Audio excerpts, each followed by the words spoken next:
Здравейте, аз съм Manyface и обичам да се шегувам, но днес няма да го правя. Разбрах, че се подготвя песен, в която аз се споменавам по изключително обиден начин. Така наречения Rich Face, изключително вулгарен и невъзпитан тип. Сега ще ви пусна песента, за да разберете за какво става въпрос. Аз съм рапър, не ме бъркай с тиктокъри насрани. Споменава се Manyface. Като насран. Аз насран ли съм? Кажете ми, защото аз не виждам да съм. Насран ли съм? Мислиш ли, че ще ме обидиш това, а? Първо, искам да кажа и ще съм изключително спокоен. Който го казва на себе си го казва. Разбра ли? Който го казва на себе си го казва.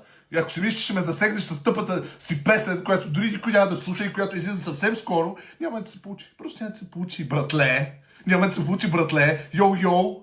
И аз мога да се държа като рапър, разбра ли ме?